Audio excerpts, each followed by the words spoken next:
வாழ், இந்த நொடிக்கு வாழ, அவ்வளவுதான். நாளை பத்தி யோசிக்காத, அடுத்த வருஷத்தை பத்தி யோசிக்காத, நிறைய வீடு வாங்கி வைக்கணும் யோசிக்காத, 4 கார் வாங்கி வைக்கணும் யோசிக்காத, பணம் சேர்த்து வைக்கணும் யோசிக்காத. இல்லாதவங்களுக்கு கூடு, இருக்கும் போது சந்தோஷமா இரு. இல்லாதப்போ எந்த சந்தோஷம் இருந்தோ அந்த சந்தோஷம் நினைச்சு வாழ்ந்துக்கோ, அவ்வளவுதான். உனக்கு நோய் இல்லை, அது பெரிய சந்தோஷம். உனக்கு பணம் இல்லைனாலும் பரவாயில்ல தம்பி, நோய் இல்லாம இருக்கணும், அவ்வளவுதான். இன்னைக்கு நடக்க முடியுது, ஓட முடியுது, குனிய முடியுது, என்னால் நினைச்சத்துல உட்கார முடியுது, இன்னைக்கு எதோ சாப்பிட முடியுது. நிறைய பேரால இனிப்பு சாப்பிட முடியாது, நிறைய பேர் காரம் சாப்பிட முடியாது. அப்படிலாம் ஆண்டர் எதுவும் கொடுக்கவே இல்லையே, சூப்பரா வச்சிருக்காங்க. சிரிக்க முடியுது, நினைச்சாலும் சிரிக்க முடியுது, என்னோட உட்கார முடியுது என்னால.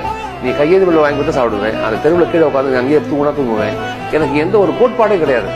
நான் இங்கதான் வளர்ந்து இங்கதான் அப்படிதான் இருப்பேன், இப்படிதான் சாப்பிடுவேன். என்னால வயசோட ஓட்டையும் சாப்பிட முடியும், கையெழுதி போட்டு சாப்பிட முடியும். என்னால பட்னியாவும் இருக்க முடியும். அந்த பட்னிக்கு பேர் பாசங்களோ வச்சுதான் நானா இருக்கு கொள்ளிட்டேன். அழகு என்பது என்ன அப்படின்னு கேட்டா முகத்துல கிடையாது.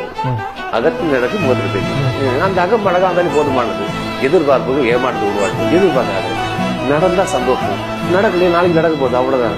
தேடலை மட்டும் தான் வாழ்க்கையில் பெருசா வச்சிருக்கோம். இன்னைக்கு நான் வச்சு பண்ண போற விஷயம் நடக்கல, நாளைக்கு நடக்கும். நாளைக்கு நடக்கல, அடுத்த நாள் நடக்கும். அடுத்த நாள் நடக்கல, அடுத்த வாரம் நடக்கும், அவ்வளவுதான். வேற என்ன ஆயிட போகுது? உயிர் எப்ப போகும் தெரியுமா உனக்கு? தெரியாது. உயிர் எப்ப பிறந்தும் தெரியாது, எப்ப போக போதும் தெரியாது. அந்த இடப்பட்ட காலத்தான் வாழ்க்கையே வாழ்றோம். எந்த வீட்டுல பிறக்க போற நீ முடிவு பண்ணியா? இல்லையே. எந்த ஊர்ல பிறக்க போற முடிவு பண்ணியா? இல்லையே. பிறக்கணும் முடிவு பண்ணிட்டோம், பிறந்துட்டோம். சாவணும் ஆணும் சொல்லுவோம், எப்பாவது செத்துப்போம், பரவாயில்ல பாத்துக்கலாம். அது இருக்கிற காலகட்டத்தில் வாழ்ற வாழ்க்கை பெரிய வாழ்க்கை. அப்போ அந்த வாழ்க்கையை வாழ்வோமே, ஏன் வாழ மாட்டோம்? சந்தோஷமா வாழ்ந்தாலே போதுமானது. யாரையும் குறையா நினைக்காம போதும்.